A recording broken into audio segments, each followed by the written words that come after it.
building partnerships, as we talk about unusual suspects coming together around children's health, that we ask someone who's been part of our work with Great Start Collaborative Way to come and do that introduction. And that is our friend and colleague, Deb Strong. Many of you know her. She is joined at the hip with us as well. Deb, if you would come up and give an introduction. Thank you. And if we could, all of us who work with Deb, let's give her a round of applause.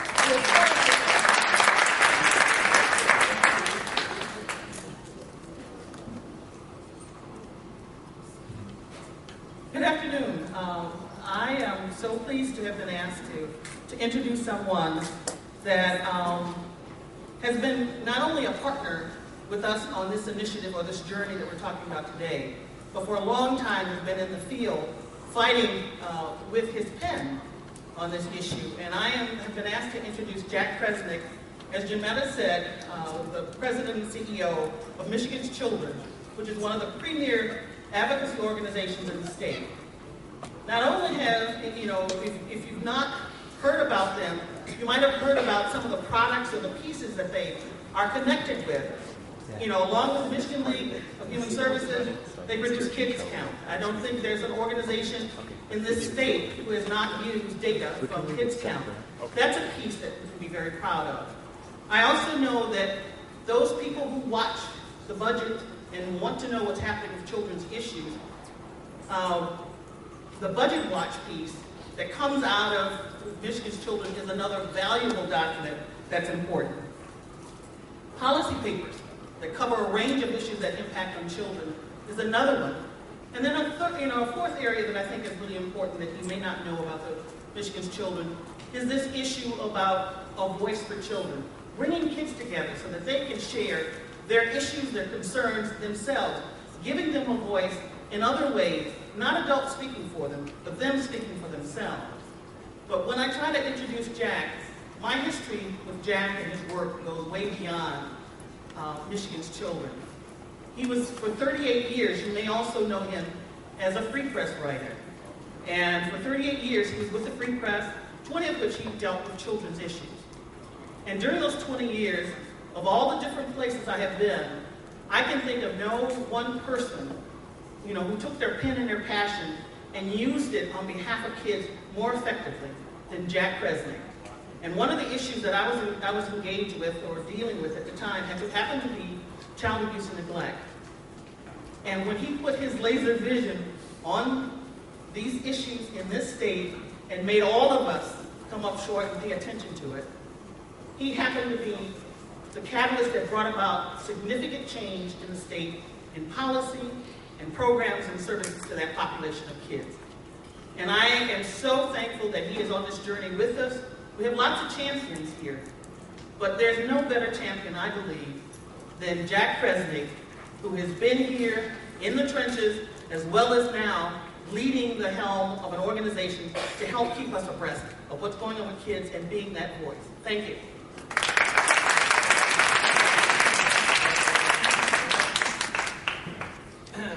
Good morning, everybody, or afternoon now. I usually take my hat off, but I'm known for my hats and my children's ties. It gives me a little recognition in Lansing and elsewhere. But I kept it on for a minute because my hat's off to Jametta.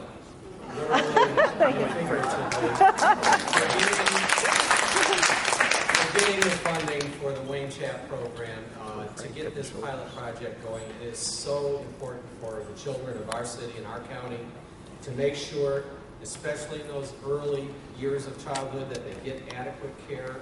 A medical home for these children is a critical component. In the mid-90s, I covered juvenile justice, and I wrote a few stories about the decrepit Wayne County Youth Home. Many of you have been there. What a pigsty, what a pit, what a dangerous place for children it was. Lots of hidden corners where bad things were happening to kids. Pricking the conscience of Wayne County did the trick. About 98, they opened a new Wayne County Juvenile Detention Facility that is state-of-the-art, and when I say state-of-the-art, I mean it. They have 7 gymnasiums, a medical clinics, mental health clinics, dental clinics, And out of that positive news came the realization that for many kids in our county, their first access to dental care or adequate health care or mental health care came because they got arrested. And it's a shame on us that we weren't able to provide those services to all children, and we have to get them into custody before we will provide publicly funded care for our children.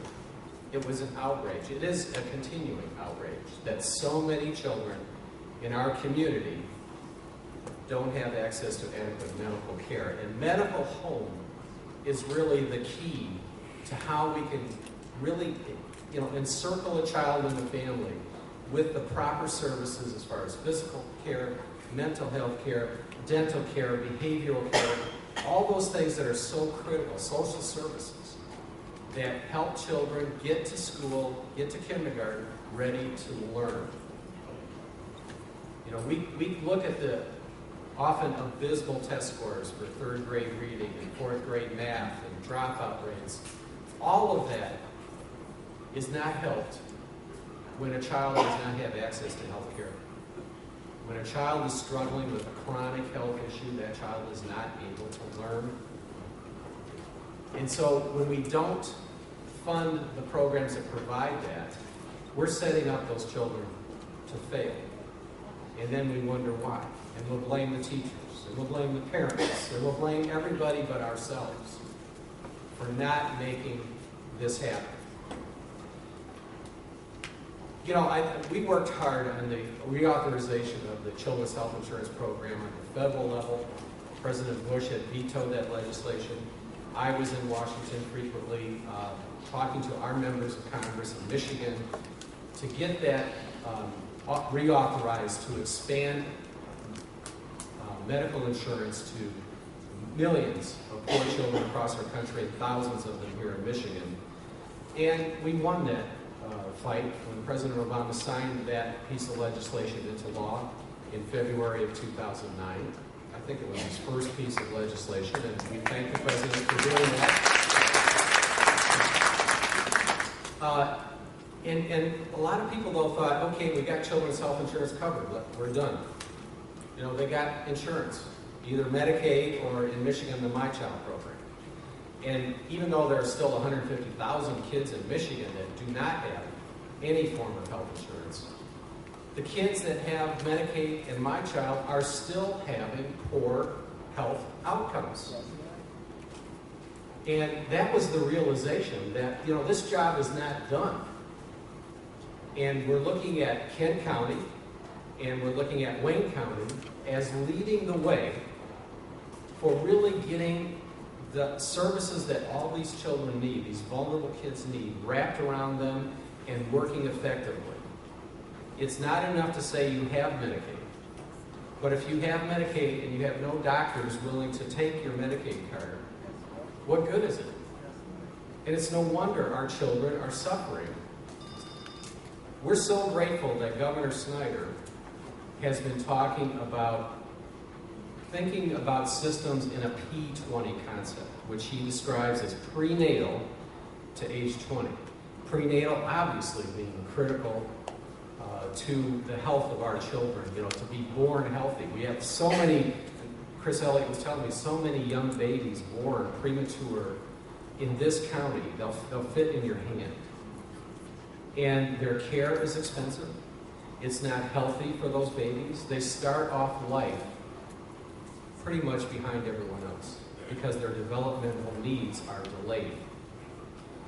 And so having this prenatal concept going is critical. In those first few years of life, as Judy Samuelson from this at ECIC will tell everybody, are the most critical period when children's fates are decided based on their health and safety and whether they come to kindergarten ready to learn. And as we know, too many don't come to kindergarten ready to learn. And they fall behind. They're more likely to repeat grades and to drop out. And we know what happens when kids drop out of school. It's basically a ticket to prison. which is a bad outcome for them, a bad outcome for their families and for their communities and for our entire state. We can't continue to lock up children, particularly children of color, at the rate that we're locking them up now and expect to have a future in this state, a future with an economy that works for everybody and not just a few. So, without a comprehensive medical home for children, the holistic approach to early childhood is incomplete. Young children from low-income families struggle with many systemic barriers. They have difficulty accessing adequate health care, and that's a major barrier. And the Children's Health Access Program model that they have in Wayne County now, thanks to Jametta and the Kresnak Foundation, and in Kent County, offers a way for young children who are covered by Medicaid to access pediatric services while also supporting parents with their children's health issues. The medical home is a priority for my organization, Michigan's Children, as we advocate for better public policies for our children. So we're relieved, we're excited to see that this is coming to our two largest counties, Kent and Wayne, and that we can really show the rest of the state how to do this. So far, Kent County had a jump start on this. They've been working with foundations and the health insurance industry and medical providers in Grand Rapids area. And they've shown some positive results, including decreased emergency room visits, improved health care access, better asthma management. So many emergency room visits have to do with asthma, something I've struggled with my whole life. But, you know, for poor families, getting the preventive care to keep those attacks from occurring is not only a challenge, it's often impossible. So the kids end up in emergency rooms, which costs all of us too much money. And integrating and streamlining behavioral health referrals, the process for behavioral health referrals really increases the CHAP's ability to make an important difference on kids. Yesterday we had a Kids Speak forum where Deborah Strong mentioned we bring the voices of young people to policymakers. We did this in the Capitol with kids who are homeless, kids who are foster kids, kids who dropped out of school and are facing other challenges. But so many of them, time after time, they talked about the emotional and mental health issues that they have where they could not get any help whatsoever. I was really impressed with a 15-year-old girl named JoJo who was from Grand Rapids, and she said, "For 2 months now, I haven't cut myself." She was extremely proud of that, and I congratulated her on that because I know that the deep-seated psychological problems that are involved with a child that purposely hurts themselves is really difficult to deal with. And if we don't have an adequate, holistic system that surrounds the child from infanthood to school, we're not going to get very far with our children. Here's an interesting thing. The share of Michigan children who use Medicaid has grown in the last 10 years from 23% to 39%, which is an indication not only of good outreach by the Medicaid program, but also of poverty growing in our state. More and more children are being raised in poverty in Michigan. And 58% of the Medicaid population are children, yet only 19% of the services paid by Medicaid go to children. So here's a disconnect. More than half of the people on Medicaid are children, and yet they only get 20% or less of the funding for the services provided. So the huge problem is getting the providers to accept Medicaid as an insurance program for the kids. And when Medicaid only provides 68% of every dollar spent, that's a lot of physicians are saying it's just not worth it. It's just not worth it to help our kids because our state has decided to disinvest in their health care.